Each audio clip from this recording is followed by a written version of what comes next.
Okay, it is now 5:30. Let's go ahead and begin the meeting.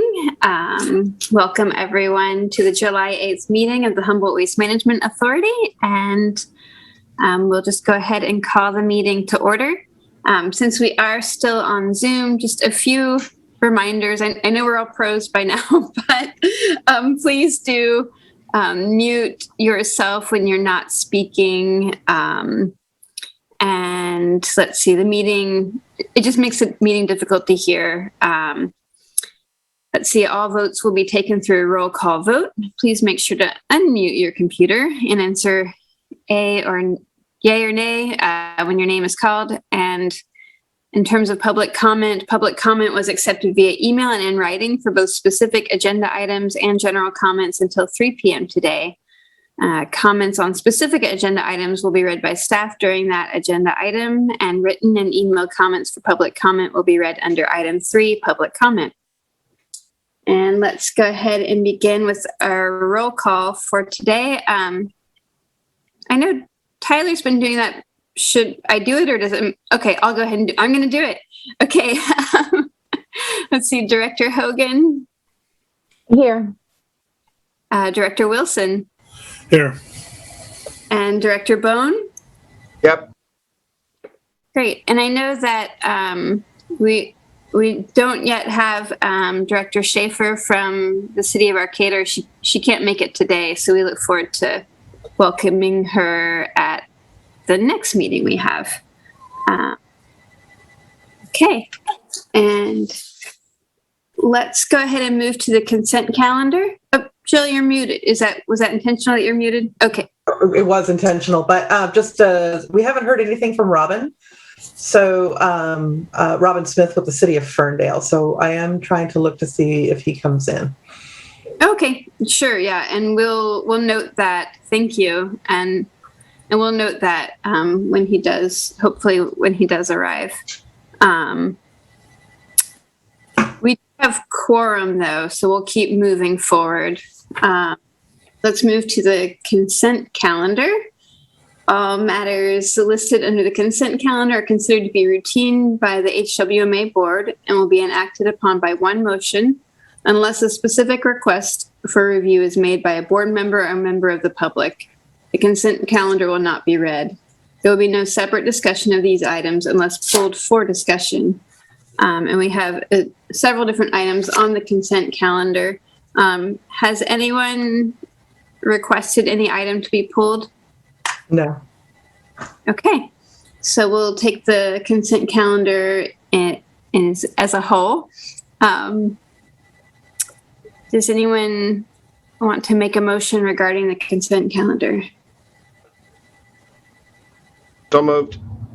I'll second. Okay. The motion by Director Bone and seconded by Director Hogan.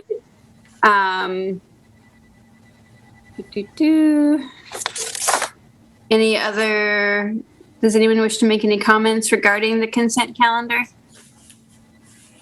Okay. You never know. Well, let's go ahead and take the vote on that. Board Member Bone? Yep. And Hogan? Yes. Wilson? Yes. Great. And we still do not have Robin present. I also vote aye. And motion passes unanimously. Okay. We'll move on. We'll just flip through this oral communications.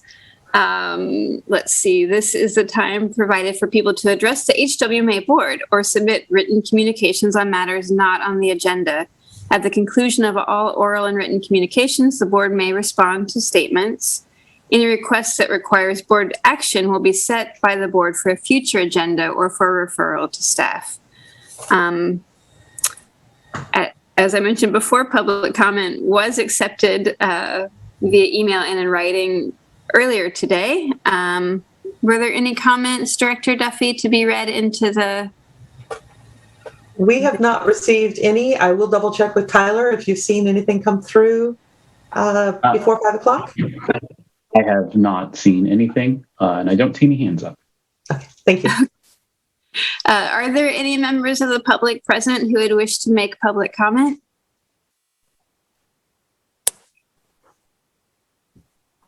Looking for hands. Oh, I see one. We do have Maggie Gaynor present who wishes to make public comment. Go right ahead, Maggie. Thank you. Yeah. I just jumped in.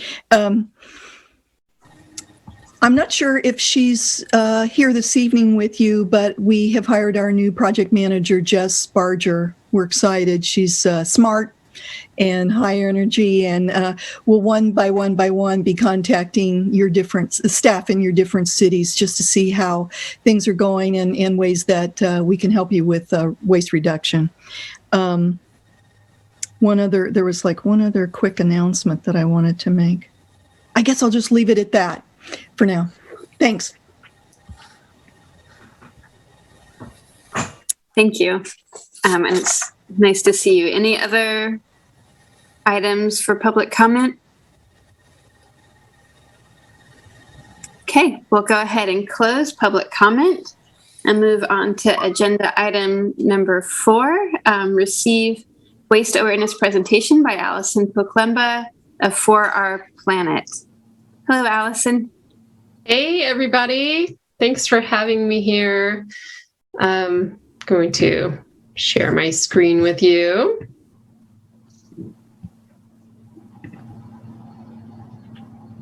All right, is that coming through okay?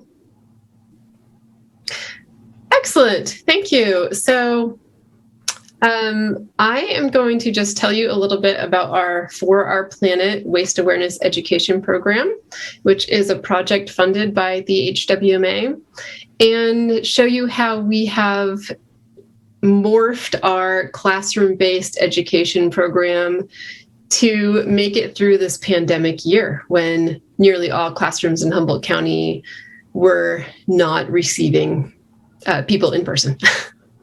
So let's take a look here. This is how we are used to teaching students. We provide a comprehensive series of programs for mostly elementary age, but modified for older students on a per request basis about the 4 R's. You know what they are. The last R, including rot or composting. So we take a look at all these different ways that we can reduce waste in our lives. And these programs that we've developed are really hands-on. So we had a big challenge this year of how to take this type of education program that really gets kids interacting with us, with each other, with the materials at hand. Here are 2 kids in first grade exploring compost and looking for the critters that live in compost and do the work of recycling our food scraps into high quality soil amendment. How do we take that and make it work for a situation like this, which most Humboldt County students found themselves in this year, working in isolation, really, or through their iPad or their laptop or their Chromebook. And if they were lucky, possibly with 1 or 2 pandemic buddies that they could team up with. And we found ourselves in the position of needing to do a pandemic pivot, as many folks needed to do, teachers especially. And I want to give a shout out to a wonderful woman that I worked with in doing that this year, Haley Connors Keith, who joined me in Zooming into classrooms around the county, because that is what one needs to do when you want to teach during a pandemic. So we took our 5-part program and we streamlined it into 2 parts for this project. Part 1, the weight of our waste, was really like a recycling and waste reduction training for kids. We targeted kindergarten through 5th grades, though we did meet with some middle school classes as well, and a few high school students here and there. So the first thing when looking at how to reduce waste is to figure out just how much you are making and how quickly it piles up. So I know that you probably made some trash today. Maybe not everyone, maybe not you, Maggie, but most of us made at least a little bit. And on average, we're all coming up with a big bag, maybe not this big, but pretend with me for a moment, if you will, that you are holding your bag of trash, 4.5 pounds on average. And at the count of 3, please toss it into the landfill here, because that's where our trash is going. You ready? 1, 2, 3. Oh, do we get everyone's? Frank, was that yours? All right, Jill, let it in. There it is. Okay, good. It really adds up. So we need to look at if we really need to be throwing all this stuff away, and that it comes down to our choices, and that our choices with each discard, with each unwanted item in our hands, really can add up to a big difference. And the power is in our hands of deciding what to do with these things. And some choices that we make more trash, some make less trash.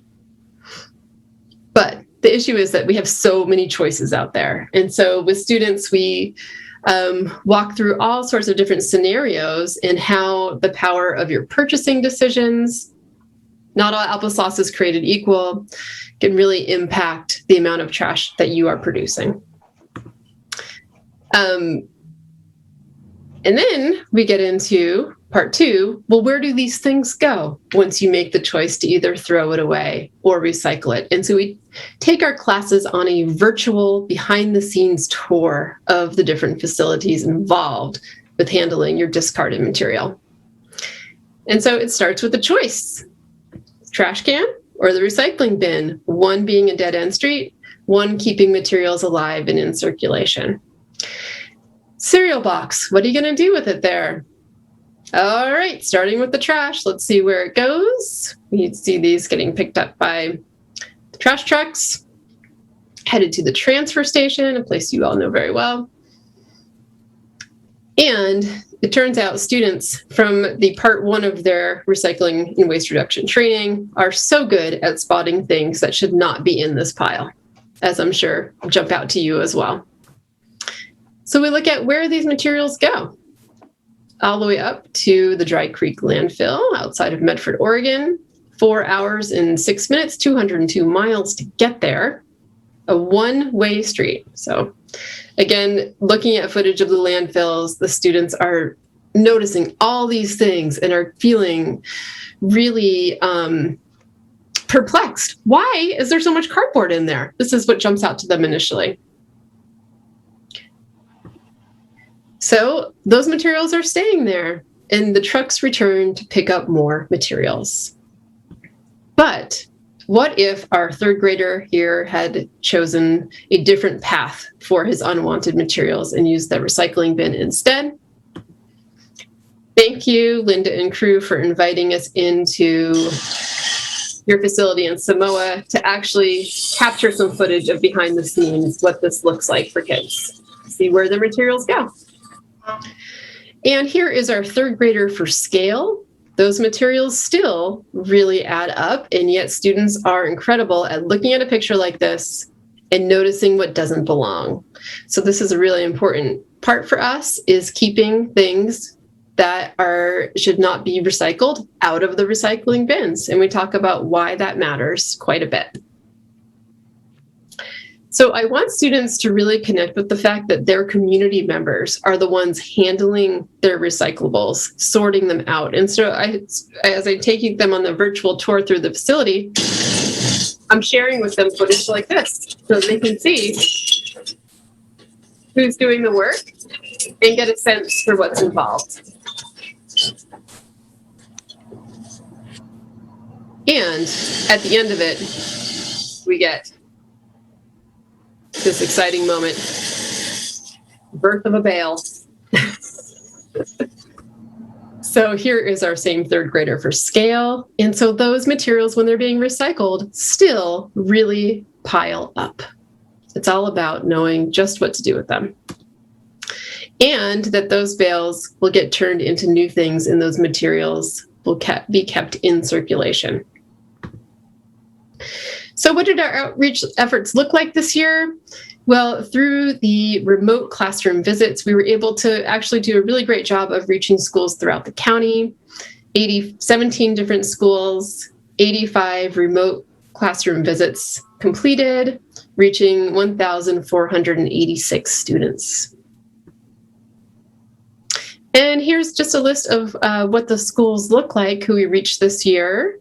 And at the bottom, you do see Ambrosini School, which is in Fortuna. They are not included in the funding from HWMA since Fortuna is not part of the Waste Management Authority. However, I did not want to deny the students per request of their teachers to have the experience, so we still completed those as well.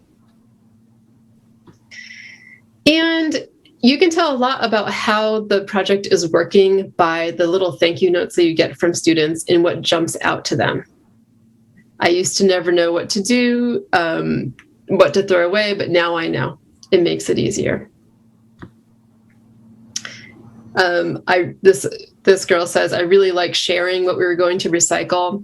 And so we are giving our presentations, but also allowing time for students to, I asked, as prep, I asked their teachers to have each student come to the Zoom class with 3 items that are unwanted. And so it's amazing what shows up. We talk about, some obvious things to be recycled, as well as all sorts of mystery items. A lot of this in students' lives, the crinkly plastic things or the stretchy film plastic. So we actually get time to handle and talk about the materials and what the options are for avoiding using them or disposing of them responsibly, like in the case of electronic waste or batteries, or how to recycle them. So again, learning a lot about students' experiences through their thank you notes.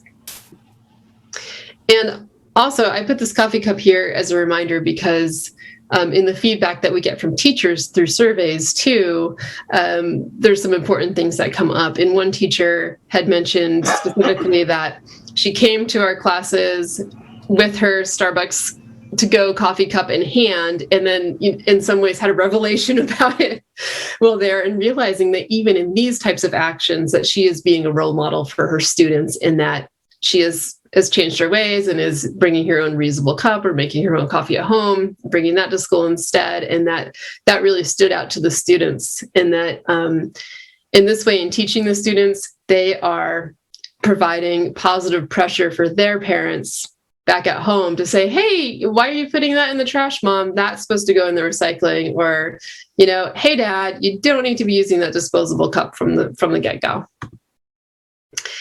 So here is what we have planned for this next academic year. We're really going to do a mix of remote lessons and in-person lessons.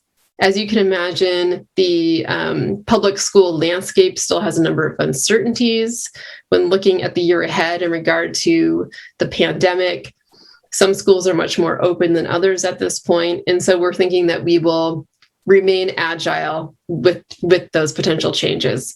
So we will offer still the 2 remote lessons, the race reduction training and the behind the scenes tour. And then we're going to add in 2 of our favorite in-person lessons, the compost critters, exploring how food scraps get turned back into soil, and then also making recycled paper, where we take paper from the recycling bin in the classroom and literally turn it into new sheets along with the students so they can get a sense of how that process works. And what we have worked out for all these years that we've been doing this project with Humboldt Waste Management Authority is our funding coming down to a cost per visit basis. But obviously there's more expense involved with in-person visits than there is with remote visits. So we have a range of the number of visits that we will be able to accomplish this year. So up to 63 for, I should have had that reversed. That's up to 63 for in-person lessons and up to 80 for remote lessons. So hoping to continue to reach new schools as well as keep relationships going with schools that we've been working with for a number of years.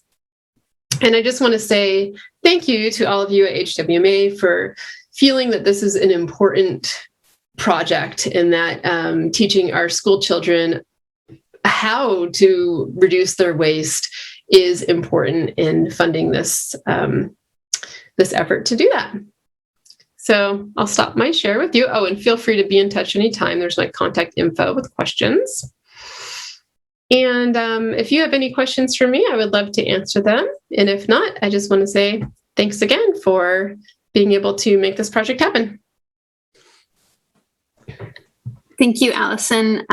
Does anyone have any questions? Any of the directors have any questions for Allison? I don't have a question. I just wanted to say thank you and how amazing it is that you were able to do so much work during the pandemic, because that was definitely not the case with all kind of outreach programs that weren't essential parts of the normal curriculum. So I appreciate all your work. And that was really interesting to see how you do it. Thank you. Thanks for saying that, Elaine. Yeah, I have to say the schools really appreciated that we were able to make that pivot so quickly for them, because that's really what was needed. And honestly, having us zoom into different classrooms and having a different talking head for their students was refreshing for all. I was curious, Allison, how many times you typically go to one classroom? In our typical in-person style, we'd like to do a series of 5 lessons so that we're able to do the waste reduction training, talk about resources and where things come from in the first place and why recycling and reducing waste is important for conserving resources. We'd talk about composting. We talk about the recycling process and how all the details of that and what does an actual can go through to turn into something new. And then the cumulative experience being the making recycled paper. So 5 visits typically. Great.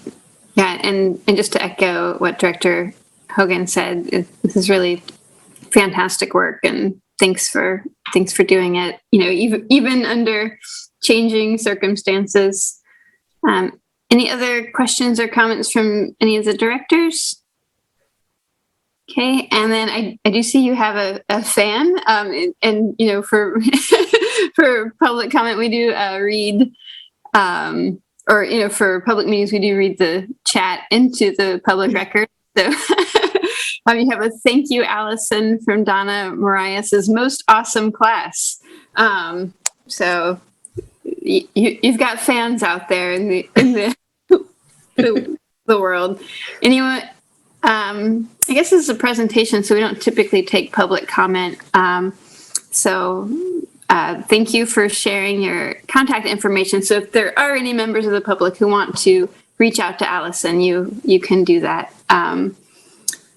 Okay, anything else for this presentation? That concludes the presentation, and just want to say thank you to Allison as well. And the only thing I would add is that if there are teachers who are interested, Allison does a pretty big broadcast just let teachers know that her program is available and whether they're able to fit it into their curriculum. So if there are different schools or teachers who are wanting to take advantage of the opportunity, contact Allison, or go ahead and contact the Humboldt County Office of Education so they could get you in contact with her directly. All right. Thanks, everybody. Thank you. Okay, that was fun. Let's move on to item number 5. And this is where this item is to authorize staff to coordinate with Humboldt County Solid Waste Local Task Force to develop and circulate a request for proposal for a regional SB 1383 action plan. And I will turn it over to you, Director Duffy. Great, thank you. It's kind of a long report, but I'll try to keep it, short in the sense that you're all pretty familiar now with SB 1383 and some of the different efforts that are going forward. We are recommending that the board direct myself to be coordinating with members of the Humboldt County Solid Waste Local Task Force for the development and circulation of a request for proposal for SB 1383's action plan. So this is an unusual request in the context of it was originally requested by the SB 1383 ad hoc group that's been meeting about every 2 weeks. And then they made the formal request to the Solid Waste Local Task Force, who did approve this request at their meeting, which was held just this last Tuesday on July 6th. And as you're all familiar, 1386 is related to reduction of short-lived climate pollutants, and the final rules by Cal Recycle were released in November of 2020, and the statute dictates that jurisdictions have to be in compliance by January 1st of 2022 for the majority of the programs. With the exception of some of the smaller cities like Blue Lake and Trinidad and Rio Dell and Ferndale, you guys will have until 2024, underneath a waiver provision. And the Humboldt County Solid Waste Task Force is comprised of staff representatives from all of the cities and the county in Humboldt County. So what we're looking to do in order to achieve legislative compliance, they're wanting and they're recommending that the HWMA Board of Directors have us work with them to coordinate the development of a SB 1383 request for proposals for an action plan so that we can then secure a consultant that could develop a roadmap for jurisdictional compliance. And the thing, what everybody needs to keep in mind is everybody is required to meet the same statute requirements. And so by identifying by the different jurisdictions what they have, what they need to meet, and where there's some overlap, there could be some critical pathways that would enable us to do the food recovery as well as organic diversion programs, and then the identification of other programs and policies as would be appropriate. One of the things that we learned at the meeting this last Tuesday was with the governor's approval of the budget, they are moving 38 individuals in Cal Recycle's compliance unit into enforcement. And the budget is also approving an additional 9 people to be hired for the enforcement unit. And this is a pretty different approach that the state is taking. In the past, it has been trying to use the carrot in order to move jurisdictions to comply. In this case, they're coming with more of a stick approach, and they're going to make sure that there are these regulatory repercussions for non-compliance. So, we do recognize that HWMA is responsible primarily for the post-collection. We're not handling any collection out on the streets, and we are managing the waste when it comes into our facility. So we're hoping that, an RFP would be developed that would delineate the different roles of the individual cities and the county, as well as HWMA, and then identify what the additional needs are going to be for us to be in compliance. Needs in this case being some of the organic planning and processing components, so that we can ensure that there's some state compliance. So we are asking that the board, have us work directly with the local task force. We would develop an RFP. We would circulate it. The RFP would then be evaluated by the task force members for responsiveness and a recommendation of the preferred consultant or the consulting firm to be secured. That would come back to the HWMA board in the fall of 2021. The task force is also asking that HWMA work to develop a funding plan. HWMA does not have the money to fund a $100,000 study, nor do any of our jurisdictions, have that money. So, we'll have to figure out how to piece together the funding that will be necessary for the securing of the consultant. So, time is of the essence, and we do have Robin Prosker with the City of Eureka. She has been participating in the local task force. So when I'm finished, I would also offer that if anything else to add, hear from her. So, alternatively, the board could decline and to refer the solid waste task force directly to the county of Humboldt in order to manage and fund the regional planning effort, because the county is actually the statutorily obligated party for the coordination of many of these activities. Or they could decline and refer the request to each of the jurisdictions, as individuals to take up on their own. the task force representatives have been really quite remarkable, and seeing the opportunity for us to be working in a more regionalized capacity. And so that's the reason that the preferred alternative is to move forward with a regionalized approach. And that concludes my report. I would only ask, Robin, do you have anything else that you would like to add? Yeah, I would just echo everything you said regarding the times of the essence. You know, we probably should have been talking about this last July versus now. So really the part of moving forward with a consultant would show big strides in being compliant, while by January 1st, we're not going to have an organics facility up and running or have organics collection. We will be having a consultant chipping away at the planning and all of those things. So that's really the most important part, to be compliant in January, is to have the clear strides ahead. So that's kind of our main intent. So yeah, thank you, Jill. You couldn't have said it better. And that does conclude available to answer any questions. And I would ask Robin to stay on the line also, just in case there may be some questions that she can also answer well. Do any members of the board have questions for either Director Duffy or Robin?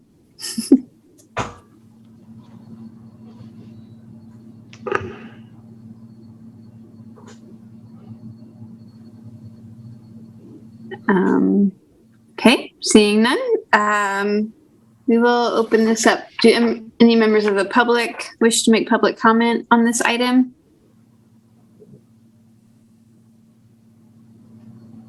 Okay. Seeing none. Do any members of the board wish to make comments or have anything they want to add to the discussion?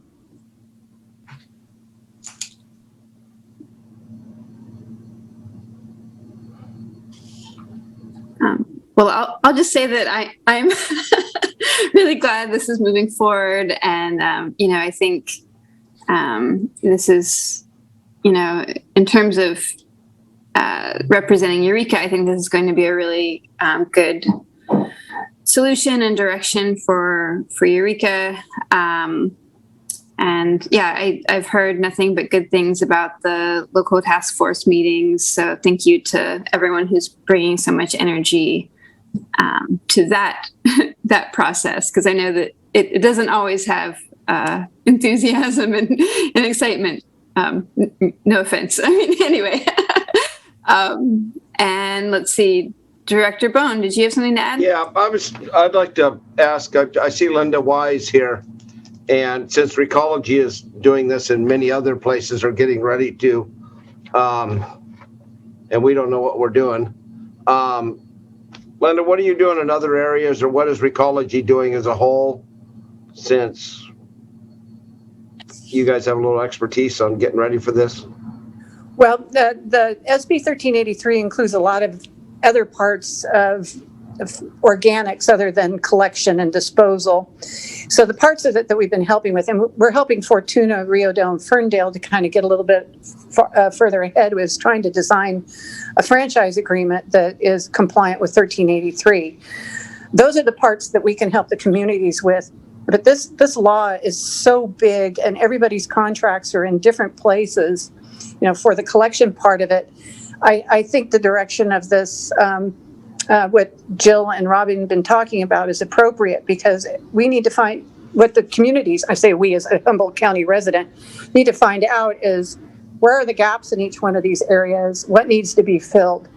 And I really think that this is the way to go. I know that a lot of other counties in our jurisdictions are doing the exact same thing. I've been attending the local task force meetings with this and trying to help as much as we can with it, and try to share what the other counties are doing and how they're putting out RFPs. And Linda, how are they going to handle it on sovereign nations, i.e. HUPA and places like that? To tell you the truth, Rex, I haven't gotten that far into it. One of the things that I've had to start thinking about is the changes that we have to do in our transfer stations. That we're evaluating the what the additional things that we're going to have to do. Yeah. So I really haven't gotten that far into it. But I could contact somebody and send you some information, or everybody if you want me to. That'd be great. Thank you. Didn't mean to put you on the spot, but. Oh, I don't care, but thank you.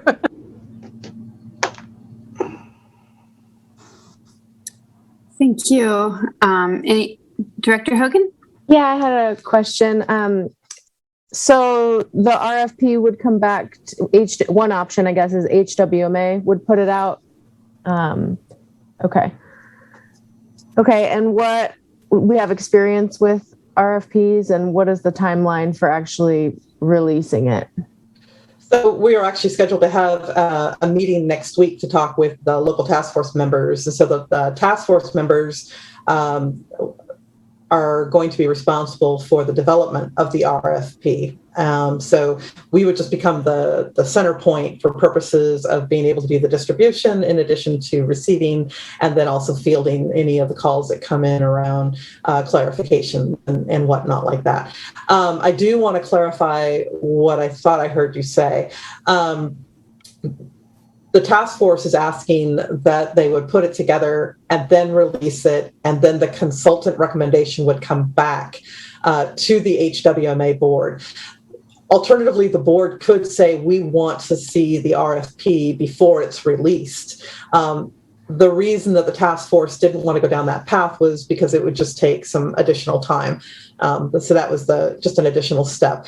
But it's really the comfort level of the board. If you would prefer to have it come to the board for review and approval, we can make that work too. So the timeline right now, and some of those particulars haven't been developed primarily because we needed to find out whether or not the board would support this effort or not.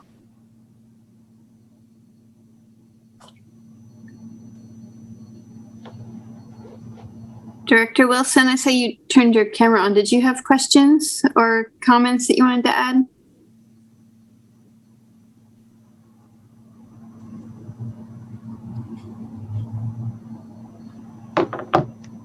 Not, maybe he can't hear me. Can other people hear me? Yes. Okay, cool. Just checking. Okay. Any other questions or comments regarding this item? I have another question. So, do we have an idea of different consultants that other jurisdictions are using that we'll specifically reach out to advertise the RFP when it's released? Yeah, we will. I've been gathering a list, and then we requested from Cal Recycle a list of consultants that they are aware of that have been providing these types of services. So we probably have about 25 at this juncture. There might be some overlap between the list that they gave me and the one that I've got. There's a few that are going to show up everywhere, just because it's been the nature of the work that they've been performing for the last 3-4 years. Okay, and so the idea is to release the RFP, get the proposals back, and then we figure out where the funding comes from and who contributes how much. I mean, it's strange because we're a JPA, so okay, right. So we don't have to have that figured out beforehand. We just kind of wait and see. Right. The difficulty right now is we don't have a sense of what the potential costs could be. Because there are a number of cities that have had them done, but because the scope of the service can, be really narrow or it could be really wide. And so it's not a simple one size fits all. So we can expect to see plus or minus, $10,000. It's really going to depend on what the overall scope and approach to, and, how detailed we're going to be asking folks to be. So as the Joint Powers Authority, we could take a look at our reserves. That is an option. There may be some other potential funding sources. You'll remember that we were hoping that there would be some funding at Trailer Bill, which was going to provide about $225 million.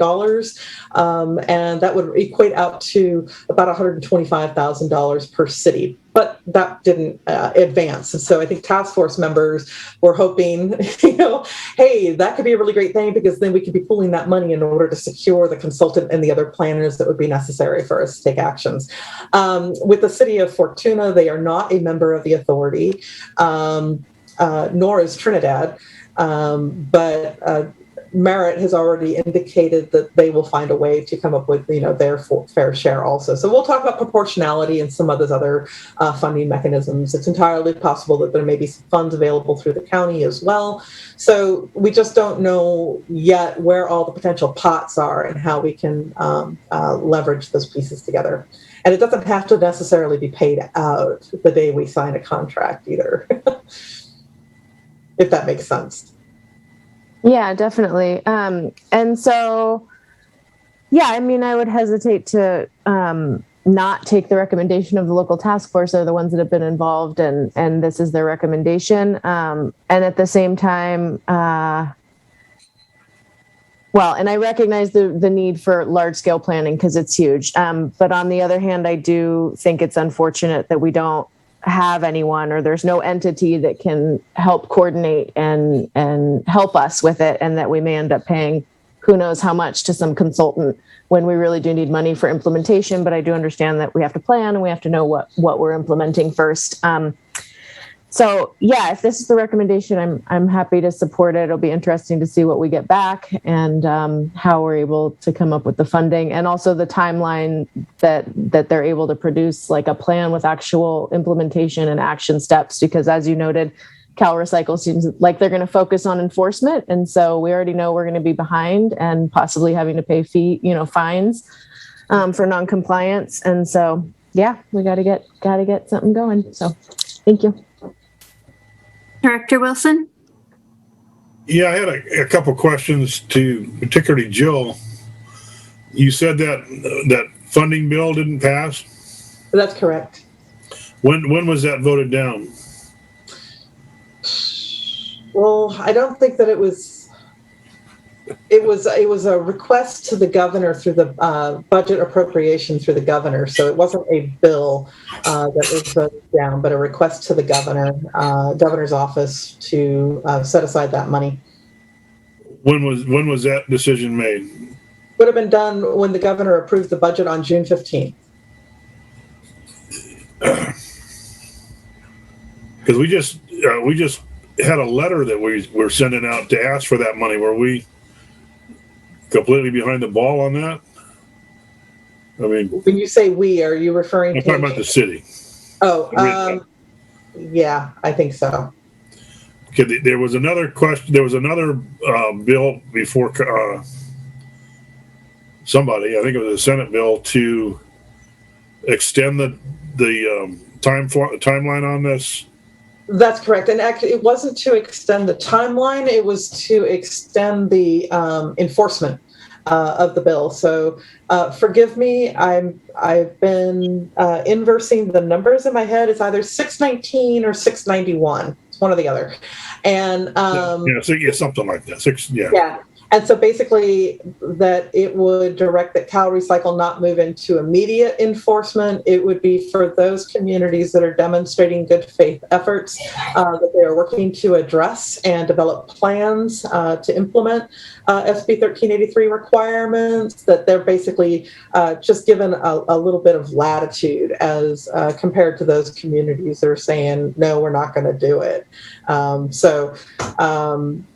That I'm not sure where that particular bill is at this juncture, but that is the one that was also asked by the California League of Cities that all of the cities in the county take positions on. Your board here took a position on it at the June meeting. All right, because it still seems like everywhere I look, I still don't know really what's asked of us. I guess that's probably a good thing to have this action plan. Is I still don't know. I know we have the ability to delay it for a couple of years, but it's still coming back to us. I still don't know what's totally required of us. Right. That's a lot, and we don't have any money to do it. So that's it's good that we're asking for somebody to put together an action plan so we can ask somebody, we get some definitive answers where our responsibilities lay.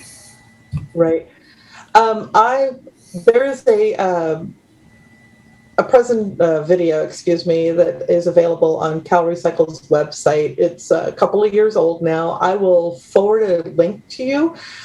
It's 3 minutes long. It does sort of oversimplify in some ways, but I think the important thing is you get a sense of how broad it is. So, in its simplest form, cities and the county are going to be required to help with food recovery. So that is identifying who the generators of food are that could be diverted into some sort of food recovery, food banks, or things like this. And this would be now including grocery stores instead of throwing material out that they're going to have to divert it to a local food bank. And the cities are now going to be required to actually monitor and track that material is indeed being diverted. And likewise, for post-consumer, they're expecting to see that all cities are going to be establishing route collections for purposes of collecting organic material at the curb from commercial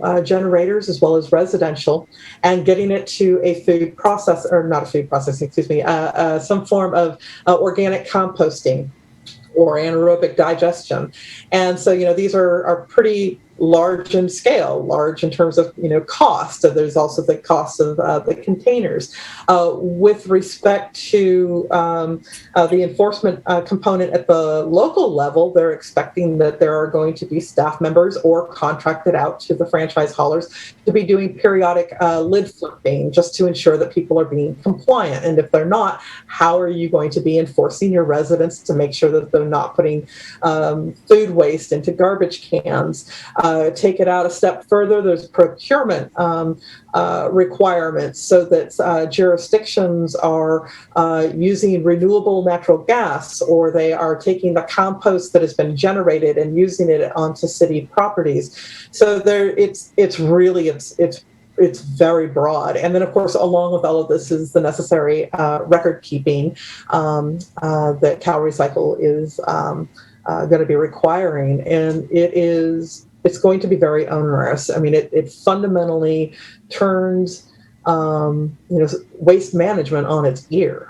And I know Linda and I have been talking about this for a while, and I think unfortunately a lot of people just thought, oh, it's about standardizing containers. It's not standardizing containers. It's actually all the services that go along with those containers.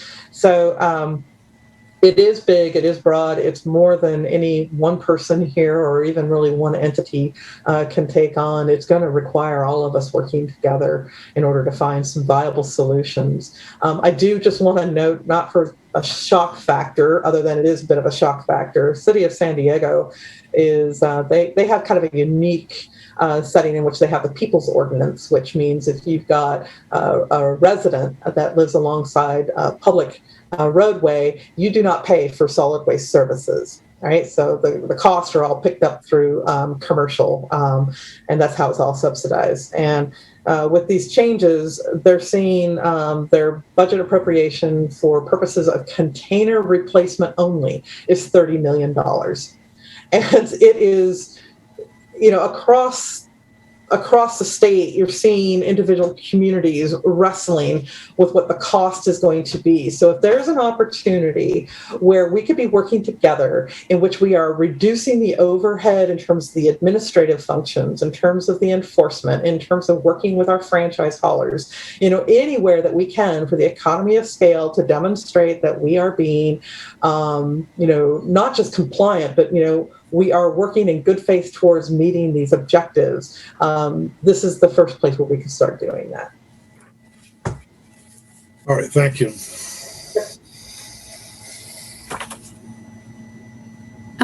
Director Wilson, did you have any other questions? I just asked, isn't that what That was all, right? I just didn't want to. Yes. Okay, perfect. Thanks. Just based on what you said, Director Duffy, just a quick question. Have the grocers or the food bank been involved in any of these conversations yet, or is that kind of forthcoming in the process?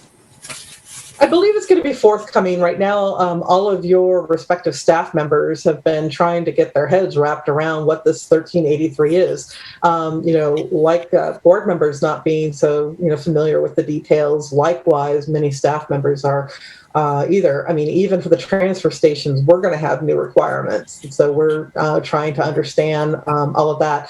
As Supervisor Bone is aware, one of the big questions is the mandatory collection within cities and counties. And so what does that mean, mandatory collection, and how far out? And so there are some rural areas of Humboldt County that it's not likely going to be feasible. And Cal Recycle, unfortunately, at this juncture, has been giving some contradictory information. Staff say everybody has to do it. The director is saying, well, we think that there might be some, wiggle room around this. So it's something that RCRC and the CSAC has been focusing in on, as well as some other cities that do have some rural areas. Some of them are a little interesting in the configurations, but it's really pretty big.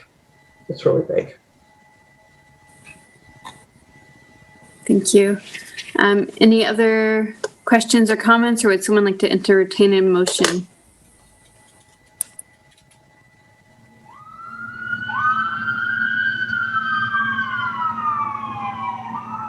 Well, things out in the highway.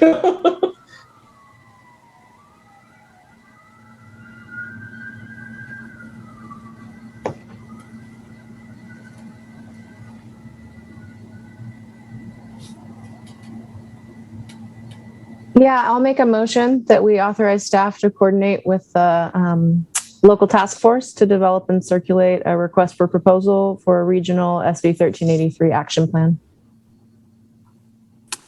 Thank you. Director Hogan made a motion. Does anyone have a second?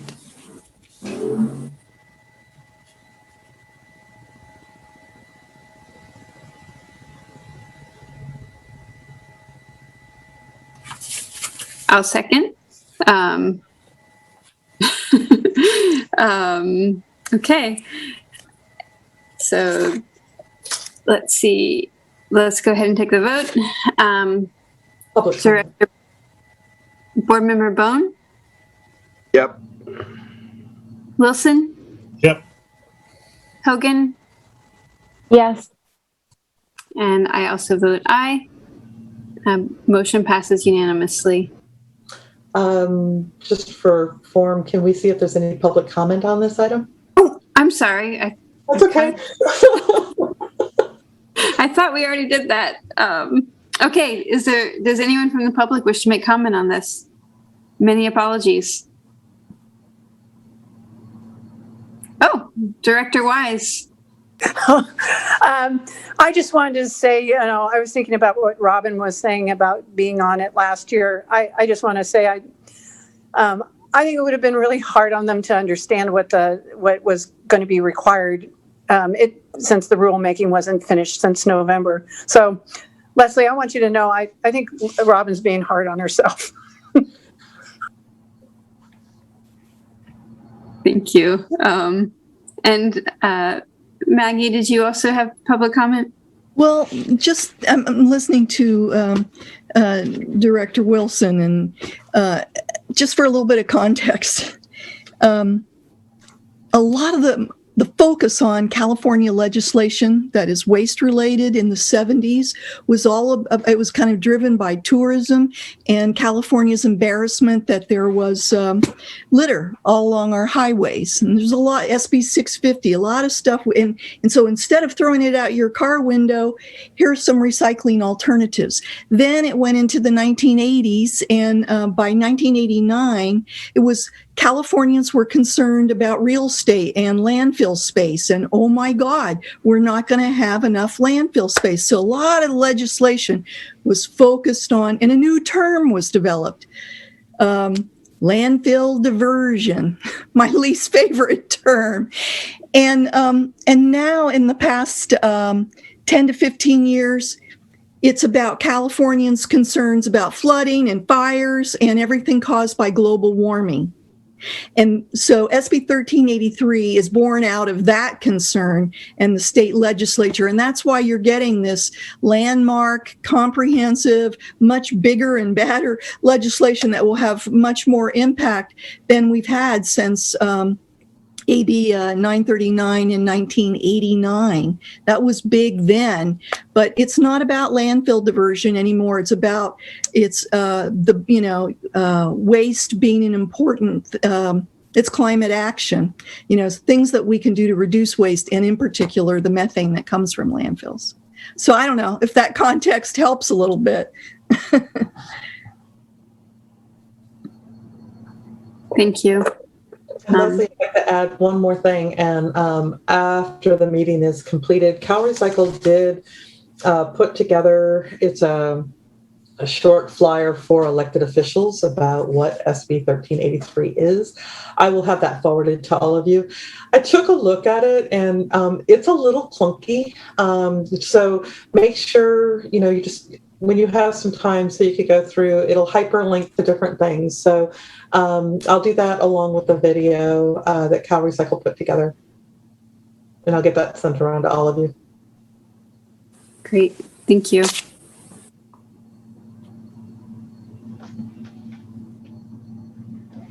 Okay. Any other members of the public wish to speak? And again, many apologies for that. Okay. Seeing none, we will move on to the Eureka Recycling Center operations and management, provide direction for CRV redemption services. And again, we'll begin with a staff report from Director Duffy. Great, thank you. We're actually going to go ahead and just give you a very short slide. We're happy to work in tandem. Tyler, are you up and ready? Tyler is going to be sharing the screen, and we will go from there. Okay, so basically, we are recommending that the board is going to be receiving the information about the operations and management of the Eureka Recycling Center to consider and provide direction for two options related to California redemption or CRV as appropriate. Next slide, please. The Eureka Recycling Center handles two broad categories of recyclable materials that have been dropped off by members of the public and businesses. General recyclables and CRV beverage containers. Additionally, the material that is diverted from the tip floor, which is where all solid waste comes in, is also moved over to the Eureka Recycling Center, where we then sort it and bale it and then market those materials. So the photograph that is taken on the right side of the screen there, that is a commercial business that comes in pretty regularly, and they have a lot of cardboard. So instead of having that cardboard go onto the floor and get put into the push, your staff diverts it and gets it over to the recycling center. Next slide, please. And Tyler, go ahead and click on the movie right here. So general recyclables include source-separated materials such as cardboard, glass, plastic, scrap metal, tin, as well as Freon and non-Freon appliances and electronic waste. Recology and Humboldt Sanitation also drop off appliances to the Eureka Recycling Center, and HWMA employees dismantle the appliances in order to remove the electronics, the fluids, and Freon gases.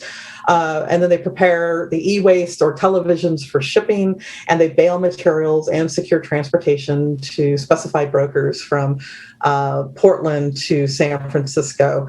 The scan that you just saw shows the interior of the recycling center. This video was taken on Tuesday morning, and the area is about 35,000 square feet. And just so it gives you a sense, and all of our operations have to take place undercover. And when our material is baled, it also has to remain undercover. Next slide, please. Click one more time. So, annually we're processing over 3,000 tons of those general recyclables and 350 tons of electronic waste. Or what this translates into is about 2 to 3 semi-flatbeds of material per week. E-waste is about 1 a week, about every 3 to 4 weeks. And we have 2 to 3 of baled cardboard or plastics or aluminum or other metals that go out. And it goes out in segregated loads because they're all going to different locations. So the cardboard is heading north to Oregon, and some of our other material heads south into the Bay Area. And, over the last year, and I know that this is not an uncommon issue, but over the last year, it has become increasingly difficult to secure transportation of our material to market because there is an ongoing shortage of trucks and drivers, and it's been industry wide. And so that is resulting in an increase of baled material or e-waste being stored inside the recycling center. And this is so when we've talked about some of our constraints in our operations, it's because first we've got loose material, then we get it all densified, and we still have to store that indoors until we're able to get a truck. And like I say, we've had some challenges. I do want to note that our primary transporter in large has been Bettendorf Trucking, and they've been absolutely amazing in trying to work with us in order to get things out. We do have a couple of other transporters that we are able to use periodically, but if you've got some more questions about that, I know that Eric can speak ad nauseum for it because it's been something he's been really challenged with. Next slide, please. So as you are all aware, until March of 2020, the Eureka Recycling Center also provided CRV buyback services as a state certified redemption center. Consumers have been able to redeem their containers and recoup their fee. Prior to March of 2020, HWMA accepted approximately 1,000 tons annually of CRV materials. So that's the peat, that's the glass, and the aluminum containers. They were then baled and then transported and marketed for recycling purposes. The photograph that you see here is the material that was collected over the 3 days that we were open in September. So that's basically a 3-day volume.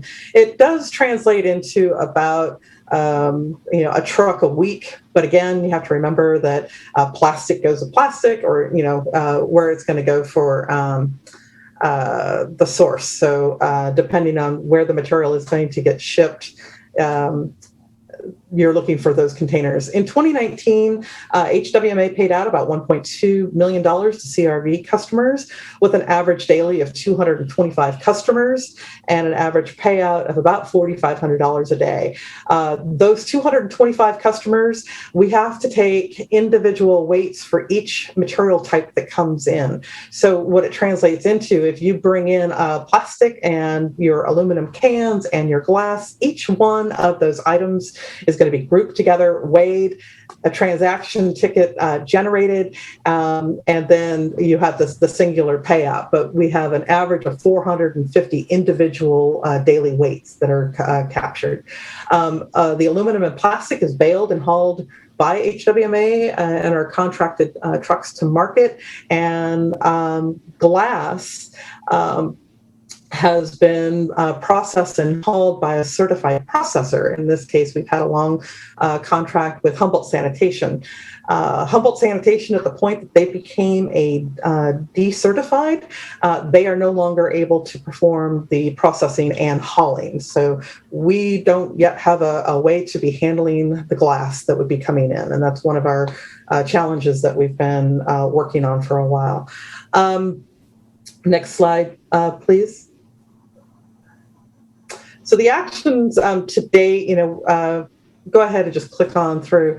We've been working closely with Assemblymember Woods and McGuire's office for the introduction of legislation that would enable the temporary use of appointments for CRV redemption activities. Because again, if we reopen, HWMA at this juncture would be the only certified recycling center. At this juncture, Recology and Humboldt Sanitation are not yet ready to open. So we've got to find some way in which we would be able to manage the number of people as well as the volume of material, while still being able to provide acceptance of appliances, general recycling, and e-waste. We have been coordinating closely with other private operators for the resumption and or establishment of certified recycling centers. And we do have Dave Slagle on the line, and he will be speaking with us shortly.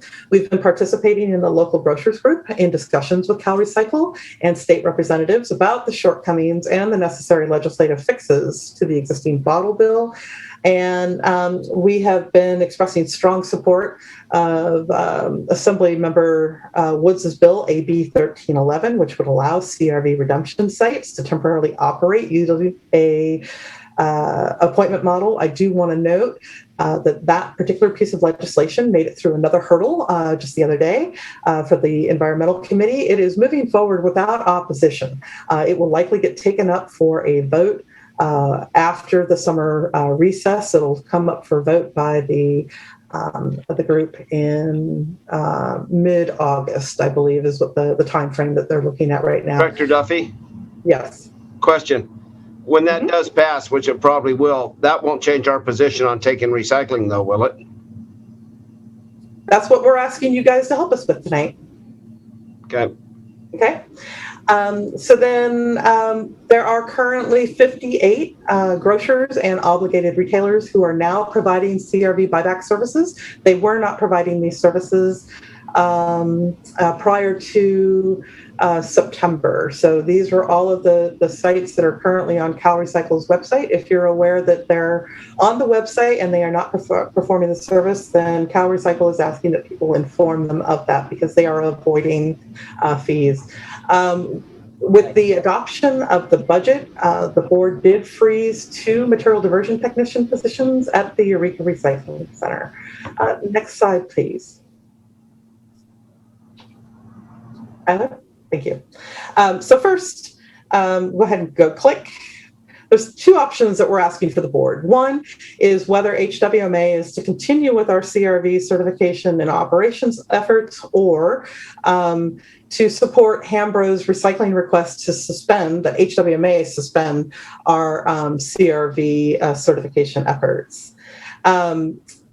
HWMA is assuming that until other private operators become certified by CalRecycle, that we would be providing CRV redemption services as the only certified redemption center for a period of time. And prior to submitting a certification application to CalRecycle, as well as our readiness plan, there are 3 constraints that we are wrestling with. So first is the, go ahead and click, appointment-based CRV redemption. As described, the Eureka Recycling Center lacks the physical operational or storage area to both manage the CRV for the entire county and continue to provide recyclable drop-off and processing services for those used appliances, recyclables, and e-waste. And the governor's approval of 1311 could assist greatly in alleviating those constraints, because we would be able to manage people that are coming in. And we are working to secure glass processing and transportation contractors. The second issue is that we would need to be talking about funding for the staffing and software purchase. To resume the CRV activities, we would need to have the funds that would unfreeze those 2 material diversion technician positions, plus an additional 3 full-time equivalent positions. Regardless of the site, you heard it's similar with Hambro last month. They're looking at about 6 to 8 people. We too will need to have 6 to 8 people. That's just what the volume and different duties will require. So we'd be looking at needing to add a couple of positions to manage the CRV activities and the appointment scheduling. That could be theoretically a temporary type effort. And then potentially purchase of appointment scheduling software, which actually I don't think is going to be very expensive, but just the interest of transparency. The third issue for us is to secure a certified glass processing and transportation service transporter. With the decertification of Humboldt Sanitation, we need to have a new certified processor. And the issue here is we don't have the space undercover in which to store the material in a segregated manner such that we're able to aggregate the amount of material necessary to have transported to the market. So we could have, 50 in terms of weight, 50. Typically, the things have all been intermixed, and we have to keep those colors segregated. I don't think I said that right, so forgive me for the clunkiness there. But the upshot is we need to be able to densify the glass, store the glass, and then secure the transportation services. And if we are not able to find a certified processor who would do that, we would be looking potentially at purchasing a truck and the hiring of a licensed truck driver. That is not an option that I'm really thrilled about. I actually have a couple of other ideas if we end up going down that pathway, because we're just not in the business of running trucks, quite frankly.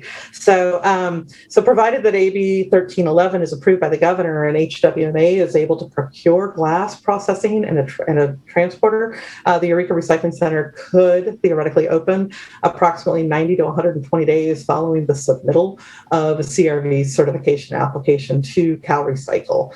The second option, which of course you heard and realized that in my staff report, I erroneously wrote May. I don't know what happened to the month of June, but we heard from Dave Slagle and Randy Scott from Hambro in June, not May. And they outlined a strategy where they would secure a suitable site, submit certification for CRV redemption services, and perform CRV buyback at a centralized location.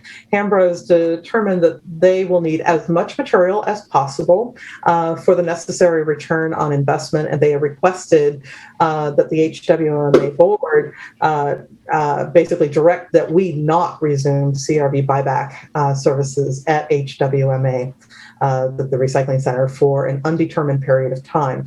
I do know that we heard we'll do a 10-year non-compete, but for right now, that was a little early. And so they were in terms of being able to do something like that. And so we wanted to get just a first blush discussion with the board.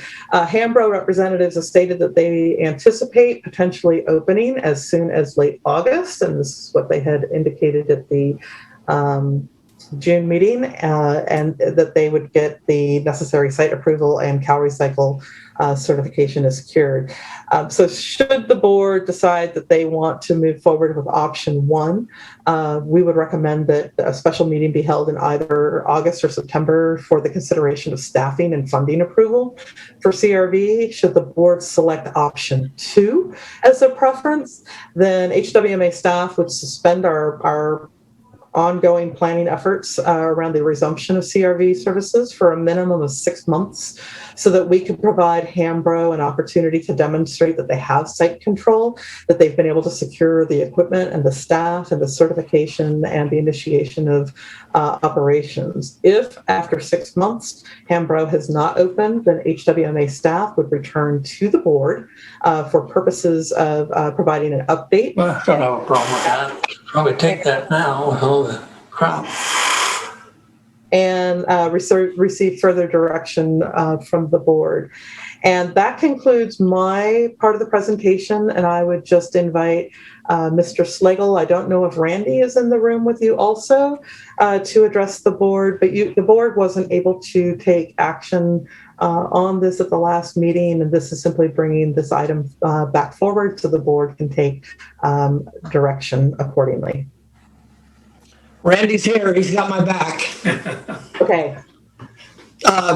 Yes, I don't come to you tonight with a heavy heart, but I'm a lot more disappointed than I was last month after having discussions with some of the other CRV centers in Humboldt County that are considering reopening. That makes us much more disinclined, to enter into this venture. It will cost us $300,000 to $500,000 to put this project on the road if we want to do it right. We may come online at a lesser level to see how it goes. But my hopes were that we could come down in a big way and provide CRV recycling for Humboldt County. Apparently that's not in the cards. People may be considering it. We are seeing an improvement actually in salvage prices. So the other operators may take that into consideration, along with possibly some incentives coming down the line from Cal Recycle. That's something else that we'll be looking at. It was my goal to do this without government subsidies, but to mitigate the risk, that now the risk is a little bit more of a concern than it was a month ago. I think it would be prudent for us to see how some of the legislation that's currently awaiting the summer recess when they come back in September or late August to see how that develops. So in addition to that, we're having a little trouble with our site. The site that I really liked is being considered for sale, and there's another party looking at that site. I won't go any further than to say that, but we're continuing to look for a site then in addition to that site in Humboldt County.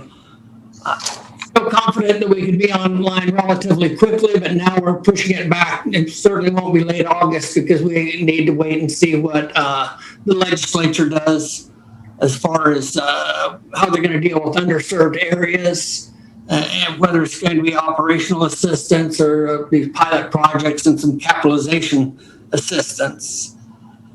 So with that, we're going to continue to look for a site. I like Jill's idea of 6 months. It probably will take that now at this point to come to fruition. I will continue to discuss with other recycling centers that previously operated to see what their plans are. Are they looking at opening within a 6-month period, a 12-month, 18-month, 3-year? I'm sure they can't pin that down due to market fluctuations, but that's a discussion we need to have. We could come down there if one of the three was still active, but if all 2 of the 3 weren't involved in stepping down for a period of time, then we don't think it would be successful. So we'll continue to have discussions, we'll continue to look for a site, and we'll continue to wait on the legislature to see what they come up with as far as plans for underserved areas. You folk in Humboldt County have done a great job of rattling their cage, but it takes more than a rattled cage. It takes a legislature approval along with the governor signing it. It sounds like it's going to come out just in mid-September when the recalls will be going on. So who knows what's going to happen. That's where we stand. Any questions, we're willing to answer those. Thank you, David. Any questions from members of the board? Do we, through the chair, we collect a certain amount of money per ton for recycling, right, Jill? Collect from whom? Our per ton basis. Okay. Our per ton base, basically the public. Yeah, you're referring to our waste management fee? Yes. Okay. Yes, we do. And we reduced it by, Tyler, you'll have to remind me, it was a little over $2.5. We reduced that as part of the budget. That was in the budget this last year so that it was reduced. The remainder of the money does go forward to help support the overall recycling programs, which includes, of course, no charge drop-off for appliances with the exception of the Freon containing items as well as e-waste. So the money that is continuing to be collected is being used to support those services to the public. We did reduce, Tyler, do you have that number? I am working on that currently. Okay, great. He'll get it to you in just a minute. So we did reduce that as part of the budget, and that was one of our efforts to help keep our budget with no change. So you are correct. I just wanted to make sure we were talking about the same pot of money because it's different than curbside recycling. Yeah, I'm aware. Yeah, thank you. Yeah. I have a question for David Slagle. If things, can you hear me okay, David? Yes, I can. Okay, great. If things, go as well as possible with the legislature in, August, September, what would be sort of your estimated timeline? Let's say, everything lines up exactly how you want it to. What would be your estimated timeline for opening a site? Probably 3 months, so we'd hope to be rolling before the end of the year, but I'm getting an education in patience, I guess, as this goes along. I was hoping, and we had some discussions today, that the plans were going to backdate it. If we came on after July 1st, they would be willing to reimburse us for the funds that we expended. The people we were working with weren't confident of that at this time. If they were, we would continue to march forward again based on conversations with the Fortuna and McKinleyville people. So through the chair, the conversation that David is referring to, there was a meeting that was scheduled to be held with Assemblymember Wood's staff, as well as some representatives from Ming's Recycling and some lobbyists. And there was some conversation around both the bill 1454, in addition to a trailer bill, which is to provide some funding for recycling centers as well as haulers. And so this is an ongoing negotiation which is occurring.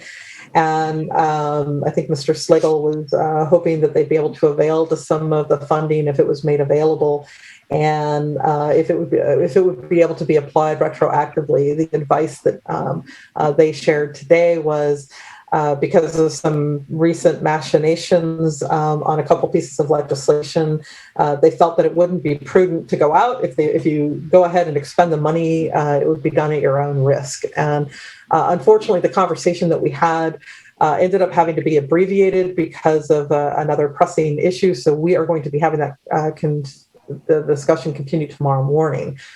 I haven't seen an invite come through for that yet, Dave. So if you've got it, send it to me also. I haven't seen it yet. So there we are. But some of the money that would be available would be to help establish recycling centers, just to offset the cost involved with developing.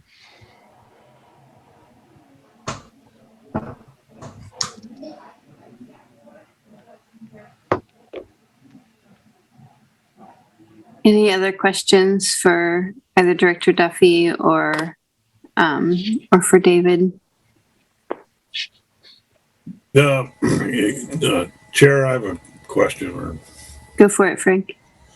It's hard to make out what Mr. Slagle was saying. If I did get it correctly, it's really basically up in the air because of the legislation and due to the cost, without knowing where that's at. So I really don't know what's going on in reality. Is that what I heard through all of this broken up conversation? No closer. If I could add, in addition, It's still, is it just me that's not getting the message? I mean, I'm not hearing, or is it? David, you need to turn something off. You've got something on in your world. I do? No, you're fine, Frank. Dave, you're coming across really garbled. So maybe if you slow your speech, the words will come through a little better. okay, was that slur my speech or slow my speech? It's not his speech. It's something. It sounds like it's something electronic.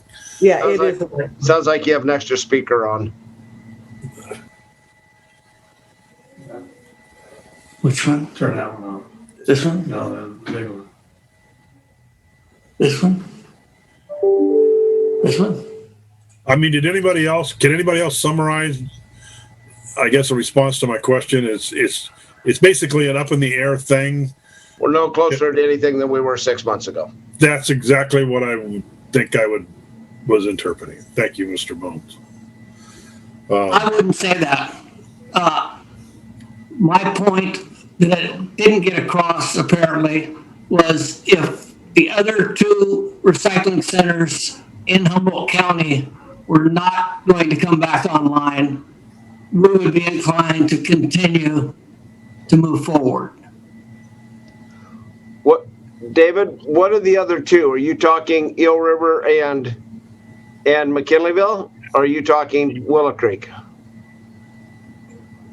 Eel River and McKinleyville. Oh, okay. Well, I thought we just got a report that McKinleyville let everything lapse. They are decertified like we are. Yes. Everybody, I mean, one of the reasons that you saw people moving towards decertification was so that they didn't get any violations that would be issued. And because when you submit an application, Cal Recycle takes a look to see whether or not you've got any violations that have been issued to determine whether or not they will certify you. So everybody decertified for purposes of being able to maintain their good standing. And so Humboldt Sanitation and Recology and HWMA could submit the applications for certification. I'm not aware of any time frame that they're looking at. I have a couple questions. Let's see. Has there been any, especially since Director Wise is here as well, has there been any look in collaboration with Recology for transport or addressing the kind of crushing of the glass and those kinds of things? There has. She too has some space constraints out at their site. And, I can let Linda speak to it directly. We've had several conversations around this, but it has to be segregated from their main pile. So if it's HWMA material, it has to be segregated as HWMA material, as well as segregated by color. So the regulations, you think it's really simple. You just take in material and then you just give somebody back a nickel. There's a lot that's happening behind the scenes that we're all required to meet that are really challenging. And this is one of them. So we did talk to Linda. She indicated that they currently have a truck that goes out about once a day carrying material from their Samoa facility. And of course, she says, at this point, they don't have the space at their location to enable us the ability. The second piece is, as we know with Humboldt Sanitation, the more you're moving material around, the more costs you incur. So we really want to make sure that we're finding cost-effective ways to be handling it. And glass is just really a challenge. Linda, would you add anything else? Yeah, you said that correctly. And at our Fortuna site, even though we segregate our glass, it's very little and it's outdoors. And, it is a material that Humboldt Sanitation had a system to deal with in the space. And we just don't have that. I wish I could help because I certainly would. I want to also go back to our not making a commitment to not getting into the recycling. That was the question, and I can't do that. That's like if there was a milk shortage with all the grocery stores and Foster Farms had the milk and Lucerne, they would be asking Lucerne not to get into the business. So, I can't make that commitment. We certainly would look at it from time to time because we do want to make services easy and accessible to the residents in Southern Humboldt. So I just wanted to put that out there.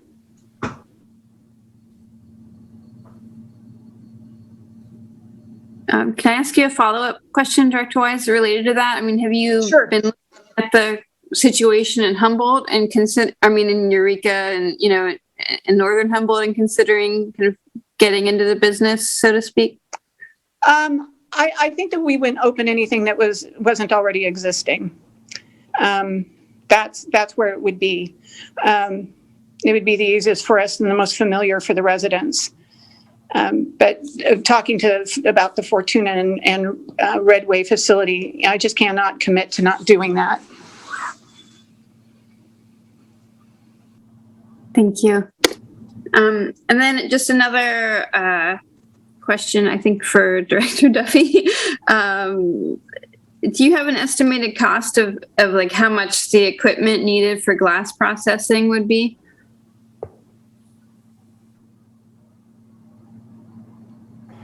Not really. In the early days, it was a matter of the glass was put down on the floor with a loader driven over it. All you're doing is breaking the glass, right? And you're driving it back and forth in order to break it up and bringing it down to manageable sizes so that you can densify it, get rid of as much airspace as possible.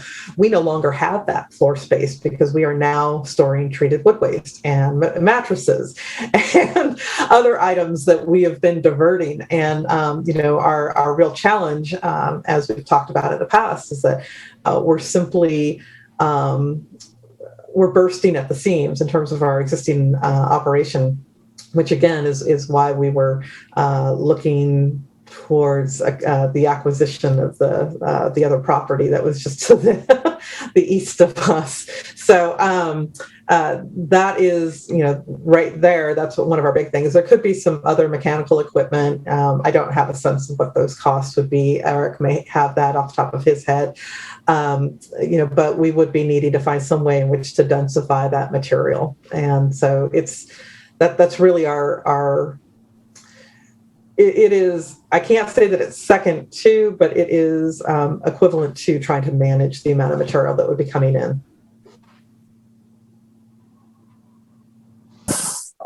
And I suppose one last question, were there to be funds available in August, September? I'm assuming that, Recology or HWMA may also be competitors for those funds if like our board directed HWMA or et cetera to proceed. I would imagine so.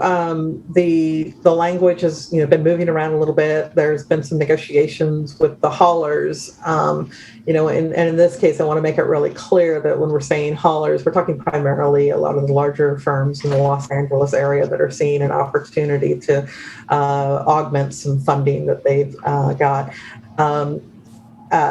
So for the curbside collection, that there'd be some additional funding that would be going into the curbside recycling to help support the processing of those kinds of facilities, similar to the Recology's facility. And then, of course, some monies for the establishment of recycling centers proper. I don't know that money would be available immediately. I don't know what that would look like. Cal Recycle has a tendency to hold on to things for a bit longer. So I suspect that HWMA would be eligible, but I don't think that that's been our constraint. Our constraint has been managing material that would be coming in and the glass. If there's a way that we could get some additional monies to help offset any of our costs, that would be great, but that's not the deal breaker for us.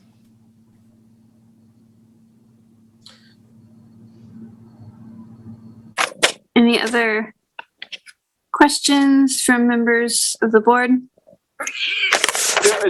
Is it possible that we can post the 58 other people that we talk about that are taking recycling in Humboldt County on our website so we can let people know, take this there? Because I know that will probably keep 38 of those new enforcement guys busy, because I think that's where those guys are going, since they only take 5 cans and 10 cans and everything else. But if they're going to avoid their $100 a day that's going to Cal Recycle, then let's put them to work. So that was actually a question that was asked by me of staff early on, and when we had like 8 people that had signed up. And so we've been having, I think we have a link. If we don't have the link, we'll get it there. But we've been sending people to the actual site itself because it's constantly being updated. And I want to make sure that people are going to the horse's mouth in order to hear, what is present. So we have been providing that information as people have been contacting us. I'll just go ahead and make a note that we do have a link on our website that will take you to the Cal Recycle site itself. All right, and with that, I know Mr. Slagle and them have been down here looking for a site because I've been looking for them too. I know there's an effort being made. I don't know if somewhere in there, if we could participate in helping them get underwritten to get up and running, because I'm tired of hearing about this and we keep talking about it. And I know I'm redundant as hell. I voted never to get out of it, and I'll probably do the same thing. And we heard all the reasons why we can't do it in your presentation today. So we only have one option, and that's number 2, because number 1 has been told hell will freeze over if we pick that. So, so I will be back here in a few months doing this same dance, but I appreciate the report. Are there any other questions, or should I go ahead and open it up to public comment? I just have one quick question. Great. Go. Am I understanding that the comment about the 58 sites that they're supposed to be taking recycle aren't, or they're only taking 5 cans, whatever it takes to suffice the minimum requirement or something to get by? Is that what's going on, or what am I hearing on that? So that's a very fair question, and I think the answer is it seems to run the gamut. Some places are accepting CRV buyback on specific hours, and they have a limit of 50 cans. Some places have done a limit of like $2, not to exceed $2 in CRV. So, I can't say who is doing what level of, because I'm not that familiar with it, other than, people say, I took my material here, or I showed up on a day where they're not letting us take the CRV, so I had to go back. Can't you make them change that? It's like, no, you have to, talk with Cal Recycle about that. So if you'd like, I'll also send you the link. I can send all of you the link to the Cal Recycle in-store redemption site as well. I've got a big list of some things to send out. It is on the website, Jill. I just got it from our website, and it does link right to it. Yeah. Okay. So they're 52 right now. Is it 52? Okay. And that's yeah, it changes. What I'm trying to get, I hear about, I see, I'm taking, so-and-so's taking them too. But is the reality side of this is that they're really not. We're really not taking, CRV is not being redeemed locally. Is that correct? It's not absolute. In some places, people are able to redeem their containers at a small volume. What you're not going to see are people who have had months or a year's worth of CRV containers stored on site. They're not going to be able to get it into a grocery store because the grocery stores don't have the space in which to accept, to store, and then ship out. The program was intended to act such that you would pick up, your 6-pack of Pepsi, and then after they were done, you would bring that 6-pack of Pepsi, back, just those aluminum containers. So you didn't see that large volume of material. It was more manageable. We also didn't have the number of the beverages that are now available on the market. And it has become more onerous for those grocers and other obligated retailers to manage the material. And of course, you started seeing recycling centers getting more involved because there was a profit margin at one time. It was pretty sizable, and the program needs to be amended so that it can meet the challenges that we have today. And one of the bills that David was referring to was SB 38, which would create a stewardship program for the beverage containers. And I think that initially, when they were having some conversations about whether to branch into Humboldt County, there was a concern that if that fundamentally overhauled the entire program, what did that do to them in terms of their investment?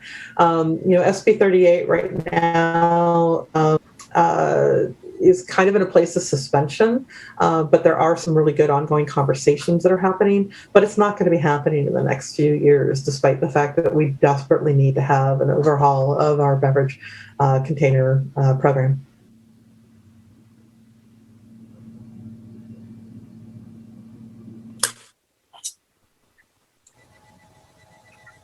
Thank you. Any other questions from members of the board? Okay, we'll open the floor for public comment. Any members of the public wish to speak on this issue?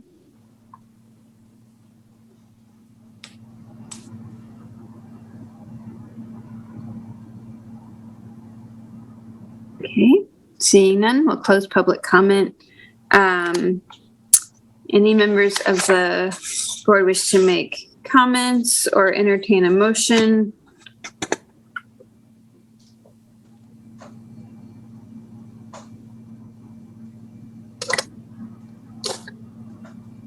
I mean, I guess I'll speak briefly. You know, I was very hopeful, hearing from Hambro last month, and certainly, I understand their hesitation, and it's, I'm sure they're disappointed, and I would imagine many of us are disappointed that, this is continues to be a really complex and kind of burdensome task. Because of that, I'm leaning towards kind of option number one, but I'm also wondering if, it makes sense to see what happens with the legislation in August, whether it makes sense to have a special meeting prior to the legislation, or whether it would make sense to kind of, as soon as we find out, let's schedule a special meeting. That's where my thoughts are right now. I'm curious perspectives from other members of the board.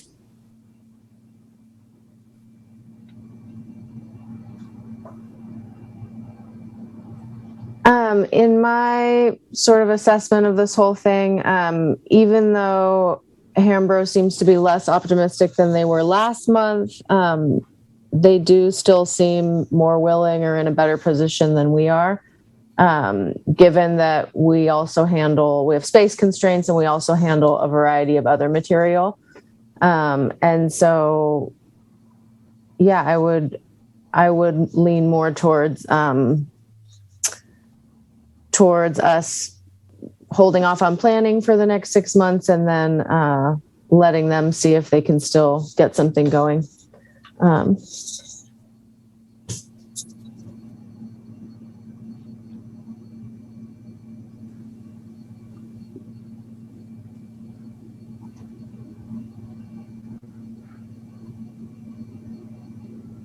Other thoughts?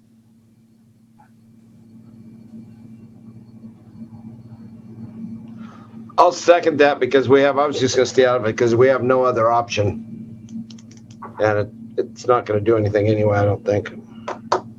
I'd like to see a bigger commitment from us helping Hambro find a location, and maybe even underwriting it for the benefit of our customers. But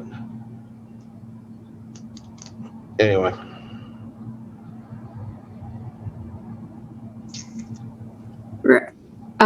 Director Bennett, I'm not sure or Director Hogan, did you make a motion, or were you?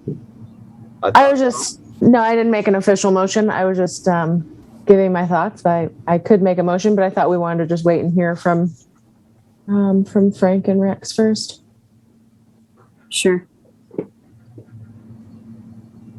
Frank? What do I think? I like the option where we load up a truck and trailer, we take it to Cal Recycle's office and dump it on their front lawn. I've been with that for some time, and I'm still in favor of that. However, that's probably not going to work. I think we need to, one is wait for what the legislation says, and two is to go along to try to support Hambro, work something out. Because again, we've been over this. There's no space. There's no people, there's no trucks, there's nobody to haul the glass. I think we'd be foolish to jump into this as HWMA and just make a bigger mess of ourselves than trying to help somebody that seemingly has a better idea and seems to have been able to make it work. So I'm for supporting. And if we need to if you need a motion to that effect, I'll make one if that's what you're looking for. I'll second that one. I'll second anyone. We're not going to get. I make a motion that we support Hambro be successful in moving forward with item number 2.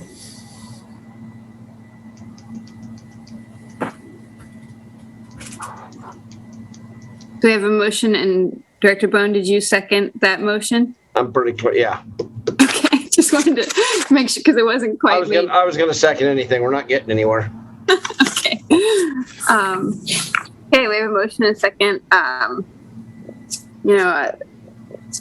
have something else to say, but I wanted anyone else want to speak to this issue on the board?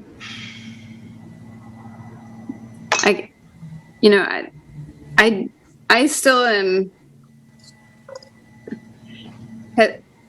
hesitant, especially hearing from Hambro just now.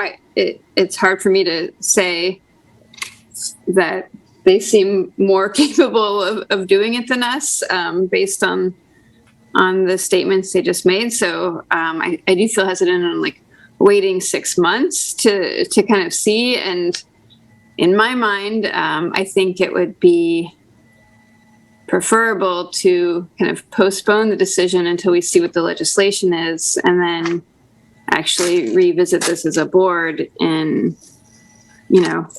our September meeting. That's kind of where my perspective is. So, just because it seems like nothing's going to happen between now and September anyway. And I think that Hambro may even have more to tell us at that point, rather than just kind of waiting to see what they figure out or not figure out. I don't know. That's where my mind is. So, I do want to offer just one thing, which is even if the legislature takes an action on any of the legislation, it will not likely be signed until late September. With the governor facing recall, he's not expected to be signing pieces of legislation. So, not to throw water on this, but I want to kind of don't want to have you guys come back to this and have you be in the same place but we don't have anything yet. So put it through the chair. To put it in perspective, even if the legislation is all rosy, it's not going to change our position one iota. We're still not going to have room. We're still not going to have people because the legislation isn't going to give us room, people, or trucks. So it's not going to change anything. It just may be more advantageous for Hambro. So by doing this now, it gives these guys an opportunity to start moving forward.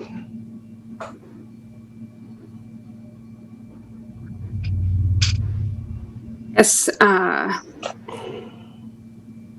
I'm curious if the maker of the motion would be willing to entertain a friendly amendment to add to that motion to also put this item back on the agenda at the October meeting, so that we may, as a board, reflect on potential changes in the legislation and, hear from Hambro again, like an update.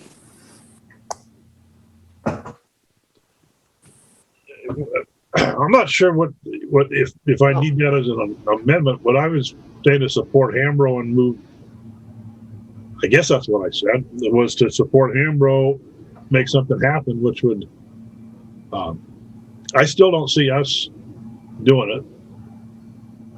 I don't know what you want. I'm actually don't know what you want.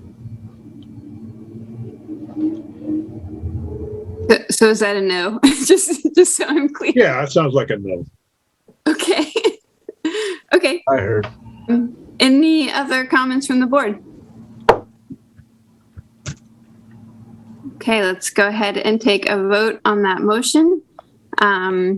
Director Hogan. Yes. Director Wilson. Yes. Director Bone. Sure. And I'm voting no on that motion. Good. For the record. Good for you. Thanks. Okay. Motion carries, and we will move on to the next item. Where are we? Too many papers. Okay. Okay, it's our standing item of board member reports. So do any board members have anything to report? Director Hogan's shaking her head no. Frank? Yeah, we're going to have Wildwood Days this year is the word that came out with for Riedel. We're not going to have a muster because of the water shortage, but we're going to move ahead with the with Wildwood Days. So if y'all need something to do in, I think it's early August, about the first week of August, and you hear the thing saying to come on down and go to a barbecue and hang out at Good Riedel, we welcome you down here. Thanks, Director Wilson. That sounds fun. Director Bone? No, nothing. Okay. Let's see. And I do have just a brief report. I hosted a meeting with, about 7 different groups that do kind of beautification, cleanup related efforts in the city of Eureka, including Keep Eureka Beautiful, Robin Prasker with the city's neighborhood beautification program, Pack Out Green Team, the Trail Stewards, Project Eureka, the street art program. One of the things we talked about just a variety of our efforts around kind of beautification and cleaning up and, trash, of course, litter specifically was one of the things that came up quite a bit. And something we just pondered and thought that there could be room for improvement upon was just advertising of current programs that are available from HWMA in terms of just things that people can, recycle for free or for low cost. Also, it seems like maybe, just due to the large number of couches that end up on the streets in Eureka, or, and that people may not always, and I realize we're not your board, Director Wise, but, that people just may not be aware of some of the great free programs that are available in terms of, pickup of bulky items, free recycling opportunities. So that was just an issue we pondered that I would love to keep in the conversation and just see if we can kind of work to address in some way. That's my report. But it was a great meeting, and there are lots of people who are just really committed to doing good things for Eureka. So there's that. Okay, we'll move on to item number 8, the Executive Director's Report. Okay, I'm sorry, I just got a note that the house behind our house where my son lives in McKinleyville is on fire. So find out what's going on there. I might need to take a break. Real quick, with respect to treated wood waste, as detailed in the attached handout in your board packet, HWMA was granted our temporary variance for the acceptance of treated wood waste at the transfer station. So starting July 1st, we are again accepting that waste in the transfer station. There are a number of regulatory restrictions which HWMA and our customers have to adhere to. So that's one of the reasons why we gave you that handout. It actually is about a 7-page document that we're required to adhere by. It's pretty onerous, but that's the summary that we have. So we prepared a number of press releases, radio spots, updated the webpage, and provided training and information to all employees. So I think the important thing for purposes of our board members while they're talking to people about treated wood waste, we are the only transfer station right now that is accepting treated wood waste. And it cannot be mixed with solid waste and disposed at Dry Creek Landfill, despite Dry Creek having received a variance from DEQ. California is requiring that the material be segregated. It's transported and disposed into designated areas of the landfill.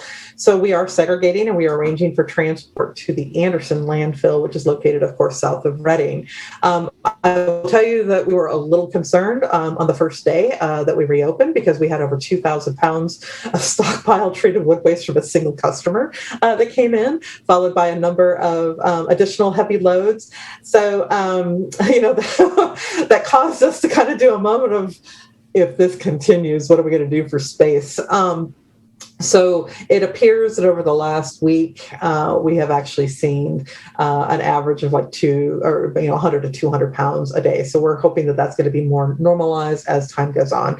I do want to note that the Fortuna City Council did approve the Household Hazardous Waste Agreement. And of course, can't help but to just sort of reemphasize, this is really represents a significant step towards regionalization efforts of enabling a non-member agency of some of our services. And some of our board members may remember that this was a topic that had come up in the course of conversation with the Humboldt County Grand Jury. So it's taken us a few years to get there, but it's really great to see it now.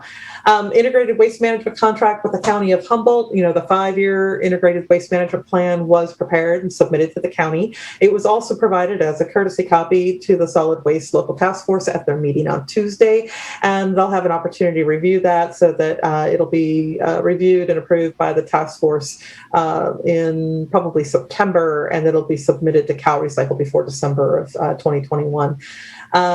We've done a number of other activities around some of the legislation. Our waste characterization study that took off, we did complete that second season study, and the data is now being analyzed, and we expect to have that report. It will come out in fall of 2021. We also expect that the findings of that report will be incorporated into the SB 1383 action plan. So things are lining up nicely. And other than that, just continued ongoing support and coordination of the ED recruitment efforts. And with that, I'll just go ahead and ask if there's any other questions. We've got a number of different projects that we've been working on, but I'll just leave it there. Any questions? Okay. I would ask if you adjourn into closed session, can I just step out and just make a quick phone call and make sure that everything's safe over there? I'd appreciate it. Okay, great. Thank you. I was going to offer, if I am made the host, then Jill, you can take care of whatever that emergency is. Perfect. But I want to remind Leslie to see if there's public comment in advance of our going into closed session. I got it. I know. No, but I appreciate it. It never hurts to, So we are going to move to our next item, which is a closed session item, and which is the intention of the Board of Directors to meet in closed session for one item, and that is public employment, the executive director pursuant to Government Code Section 54957.